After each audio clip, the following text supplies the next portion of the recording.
It fits really nice, this t-shirt, actually. It annoys me that whenever I get given like a dumb t-shirt to wear in a video, I go, it fits really nice. Like, my mum gave me one that just says, don't worry, it's a Karl thing on it, which obviously I can never wear in like public, so I look like an absolute douchebag, but it fits really nice, like, for fuck's sake. Just wear my merch in public, Karl. Just wait videos. Check out Lucas's channel. Yeah. Oh, yeah. Humans have, I think it's safe to say, a fairly spotty track record when it comes to naming animals. Sure, we got it bang on the money with things like the rattlesnake, but then you have other stuff like the flying fox, which isn't a fox and doesn't actually fly, and the king cobra, which doesn't wear a tiny adorable crown. Perhaps the most infuriatingly named animal of all, though, is the guinea pig. So what about the guinea pig's name is wrong? All of it. Like, etymologists just do not know where the fuck the name comes from and are baffled. They're not from Guinea. No. So before people crack open Google and think, well, surely it's because the animal is from Guinea. No, they're not from Guinea. They've never been from Guinea. You can't find them there. They come from another region, which will be listed below, because I forget exactly where they're from, but it's definitely not Guinea. And then you have another theory that says, well, maybe they're not from Guinea, but maybe sailors stopped off in Guinea on their way to drop them off in, like, you know, places like England, where they were very popular as pets with nobility. Which, you know, it makes sense, doesn't it? Yeah, yeah. But it's also not true, because the people buying guinea pigs as pets were very rich people who were obviously very interested in where these animals came from, and the sailors who were making them pay through the nose for them weren't exactly going to lie. So that theory holds no water, but you'll see it bandied about a lot online. But long story short, geographic location has nothing to do with why they're... Is there something you'd like to share with the class? Playing Pokemon! Oh, okay. Because I can just hear it in a little... I don't know what you're saying. Do you know what? I'm now getting a newfound respect for why teachers get pissed off when they're trying to present a lesson, or why they get distracted. Because that was really, like, was it for you, Nisha? Well, I woke up with a blocked ear, so I can't hear anything. Oh, okay. So I can't hear them. That was really distracting, and I feel rude pointing it out, but I'm trying to work. Yeah. I know it doesn't look like it. Anyway, yeah, geographic location does not factor into the naming convention of the guinea pig. I heard out of laugh. That's all I could hear. It's just a box full of dittos. The sex slave box. Now, does any Pokemon just get laid more consistently and more thoroughly than Ditto? It's not really something I thought It can, about. can't it? It's really weird. It's not something I think about. But it's like this big, and it can turn into a whale lord. Yeah, it can turn into anything it wants. What is that? What's that about? I don't know. The fuck Pokemon? Like, what's the famous one, Lucas? What's like the egg group that shares what Whale Lord shares with like this other random Pokemon that's like this big? There's like just the basic like field and water groups. Is it Skitty? Yeah, so yeah, it's Skitty. Like, we're on a tangent here. Fuck it. In Pokemon, Whale Lord. How long's Whale Lord? It's like, is it like 40 odd foot? I can find out for you. But I think Whale Lord is like 40 foot long, and it can breed with a Skitty, which is like a foot tall. And they can have an egg. And I'm thinking though, that poor Skitty, man, laying that egg. Oh.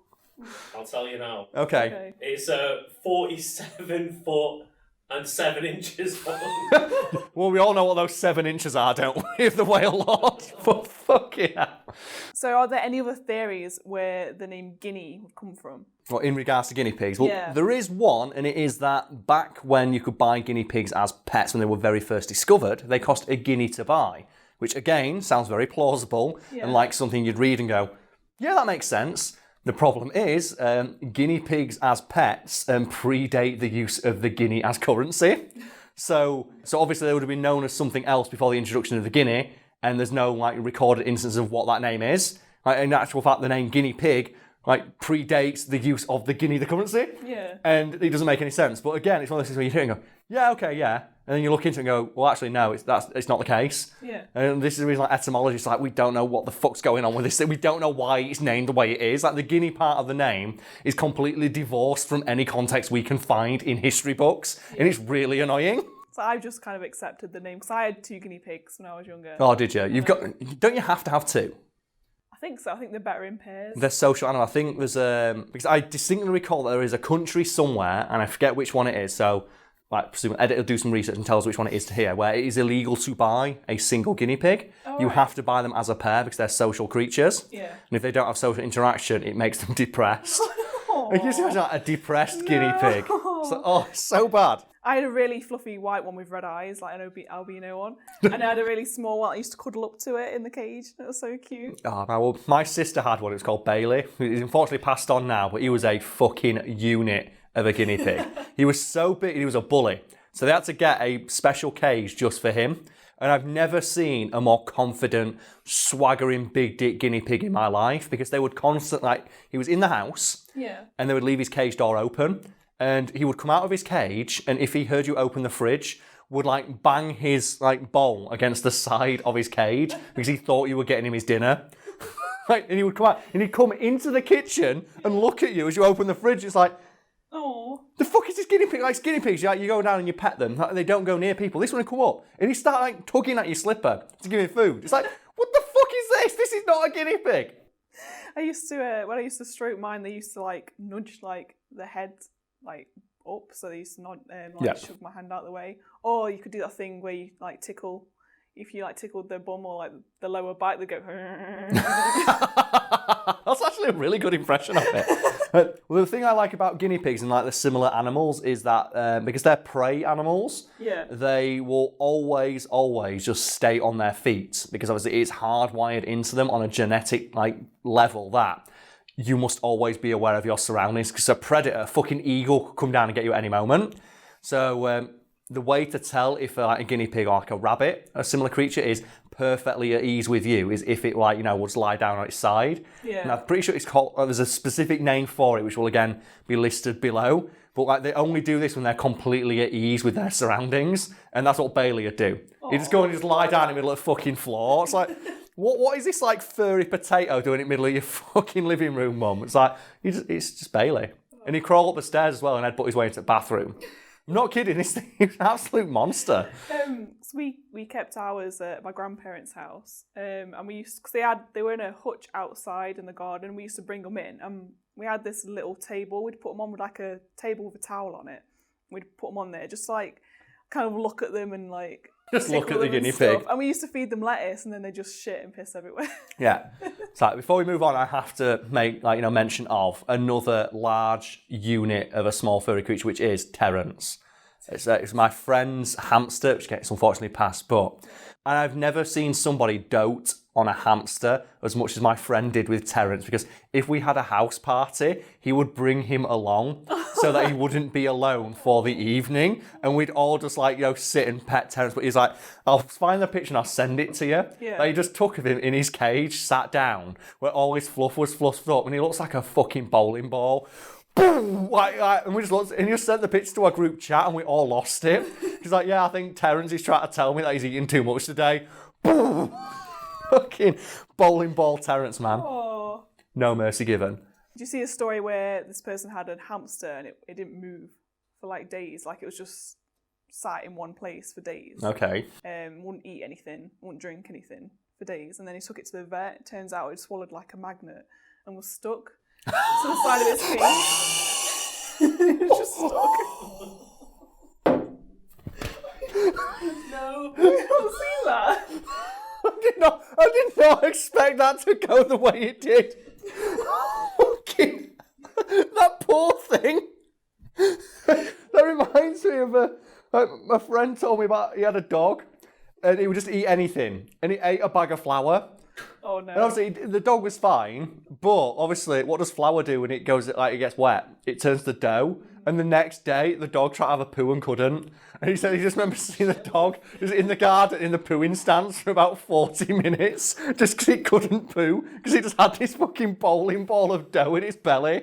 It's like, oh, that poor thing. So, what would you like to know? He doesn't understand what's happening. He just knows it needs to poo and it can't. It's like his hamster can see its food in this water. It's like, I can't move. Why can't I move? That's like the story of Tantalus from Greek myth. Like the guy who they torture by putting food above him and water below, and that's recedes away just as he reaches for it. It's like you're just staring. It's like the owner keeps putting more food in. Here you go. That's so hard. Because hamsters collect stuff in their cheeks. I think it was just hidden in it. in its cheek or something. But That's so fucking brutal. Stuck to its cage. So when I thought you were going to talk about the story of the guinea pig that got out of its cage in like a pet shop and like had sex with all the female guinea pigs and ended up fathering like 150 guinea pigs. And that goes hand in hand with another story about like, oh yeah, we went into our office this morning and a possum had broken in and got into a donut box and ate every single donut. And it's just this possum sat there, completely reclined by this huge belly. And like, I always remember someone just put the caption below it of, "Kill me if you want, I've already won." Oh, have you seen that It's video so of good. that squirrel that's eating fermented apples? Oh, it's drunk. Yeah, And it's like it can't hang on it's to the just wire. trying to jump along in the snow, and it's just can't get up a tree. Oh man, I've seen the ones with like dogs wearing shoes. Oh, Where people put like dogs wearing shoes and they run like spiders on ice. They just can't handle it. or when you try and put something on a cat and they just freeze and fall over. Oh man, yeah. Or the one if you put like tape down the side of a cat, it'll walk sideways and they'll walk into walls. Oh, it's so harsh. Oh man, just animals getting trolled. Coming back to guinea pigs. Yeah. Is there a reason why they're called pigs? Well, for that, we do have kind of a bit more to go on, which is like not hard to say when there's almost nothing to go on for the guinea part. But the leading theory is that they just really look like pigs. It's that simple because they do kind of look like little tiny furry pigs. And that is the leading theory about where the pig part of the name comes from. One of the main things that supports this is if you look at other languages and the word they use to refer to a guinea pig, a lot of them reference the fact they kind of look like pigs. Yeah. My favourite example being the German word for guinea pig, which I'm going to try and pronounce this now. It's Meerschweinchen. Is that?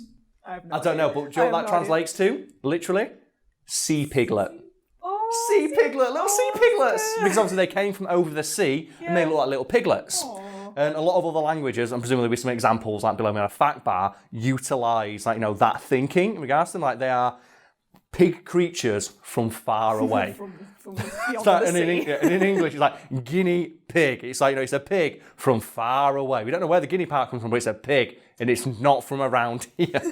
But even that theory isn't bulletproof because some other languages refer to them as looking more like rabbits. Yeah. Which you can see, yeah. You can see a little bit, but not as much as you can a pig. Yeah. I'd say they look more like pigs than they do rabbits, but I fucking... think the only thing they have in common with rabbits is they're fluffy. Yeah, they're small and they're furry. And finally, and somewhat ironically, a less savoury theory about where the pig part comes from is because they would simply use it as a source of food. And it's noted that sailors would stuff the holds to the brim with guinea pigs and then use them as a source. And Lucas, I wish we had just a Lucas cam for this video, because throughout the video, he's just been giving the best tricks. When I said that, Lucas just completely lost it. And what was it about the image of just 1,000 guinea pigs just crammed into a hole? The thing is though, it'd be the noise that'd do me. Just the times 1,000. It's so bad. It's like that moment in Futurama where Zoidberg has the guinea pig and he just eats the entire guinea pig. It's so harsh. Well, they were a source of food, I guess, but it's just, you look at a guinea pig. I don't look at a guinea pig and go, that's fucking dinner right there. I mean, it's like people eat rabbit. I couldn't eat rabbit. But guinea pigs, I look at him because it's the perfect size to put on a hot dog bun. That's what I'm thinking in my head. It's like one of my favourite ever jokes. Is in an episode of Only Fools and Horses where they're talking about, oh yeah, some people eat dogs, It's like, no, they don't. Because there are some cultures, Ronnie, on a Friday night, it's Jack Russell and chips all round, and just that's the phrase, Jack Russell and chips just fucking slays me every time. Because it's like, what are you having for tea, Karl? Oh, Jack Russell and chips. Yeah. Oh, I'm having a guinea pig pancetta flatbread. But similar to the other theory about where the pig part comes from, this explanation is also filled with faults because it's not that a lot of Spanish sailors would use guinea pigs as a source of food, and the literal translation of the term they used to refer to guinea pigs was a small Indian rabbit. So at the end of the day, no fucker knows. But I don't know like what better way to end this video other than just I wish we captured that image of Lucas just completely and utterly just folding himself in half like a lawn chair. Just the image of the million guinea pigs just crammed into a fucking box. And all I can hear is the squeaking noise. That's the worst part. Is it worse though if you open up the hold and there's no squeaking? Oh no! Oh no! That's when you know the plotting. No, it's when they all squeak in union. Oh, so harsh. I can't get over that story about the fucking hamster. Just been magneted to the wall. Just Tantalus the hamster. It's just like, like I want food and it can't. It just can't comprehend it. I thought you would have seen that. Like, none of you seen that. You told me about it. I told you about it. Oh my god, that looks like a story that you see like Lad Bible sharing on like Facebook. Because I don't have Facebook anymore, I didn't see it, but It probably was Lad Bible. like I think the only reason I still give Lad Bible any sort of like acknowledgement is for the one like article they did where it's about an orangutan that got shot. The orangutan survived, but the title they used for the article was "Chill Ass Orangutan is shot by poacher, doesn't even care." And the picture is just this orangutan just sat like that while it's getting operated on. It looks so chill. And the caption is "Orang-a-lad." And I'm like, just orang-a-lad, just chilling after being shot. Oh, it's so fucking cool. Yeah, I still occasionally look at Lad Bible. Just like the odd article that pops up. If anything, like any funny story pops up, I'll read it. But they're usually the first ones on it, but I always just remember orang-a-lad. Just chill-ass orangutan, shot in leg, doesn't even care. This orangutan's like, yeah, what? Isn't it 4 years since Harambe was shot? Oh, man. I think I saw something like. Pour out, Karl. I know, because this is like bright blue and it'll stain the floor and I'll have to pay. The cleaning fees for the office went up. Which is weird, because they've still not cleaned up that fucking fly. We can talk about this. We've been in this office almost a year, and when we very first arrived, we have one of those like open floor conduits so you can plug stuff in, and there was a dead fly in it, which is it still there? Yeah. It's still there, so it's been there a year. Every time I have to turn the camera on, it's there. And we pay for cleaning once a week in this office, and he's never cleaned up the fly. And now they're telling me I've got to pay more for cleaning when they can't find a single dead fly that's been there for literally an That's how entire they get year. you. You think, yeah, if you pay extra, then we'll clean up the fly. I'm tempted now to just like move it to other places in the office to see if it stays there. Turn it into like an office mascot or something. Is that bottle cap still there as well? Oh yeah, that's still there. Do you know what I'm waiting for though now? One of the girls on front desk to watch this video and send the cleaner in to get the fly. So we'll have to keep an eye on the fly after this episode goes up. And if it's got rid of, we'll know someone in the office watches the videos. And if so, hi, don't kick me out, please. Please, clean the fly. I kind of want them to move it. I kind of want them to clean around it. Like, have you ever seen those pictures of, some guy was putting like road markings down today? And it was just like a roadkill. And they just put the line over like the dead raccoon or something. It's like, it's not my fucking job to move it. It's just there. Imagine if they like painted around it, like the whole body, like a crime scene. When you take it away, it's just there. I've seen people do that with flies. Like, I remember once we had ants at an old place. And my housemate was like, look, Karl, fucking sort it out because we're at work all day and you just sit at home on your computer. So I was working, to be fair, but I went, fine. So I got some ant killer and put it right in the middle of the floor and I put a sign next that said free sugar. My housemate was not amused at that. We need Lucas Cam for these videos. Hashtag give us Lucas Cam. Just get a little GoPro.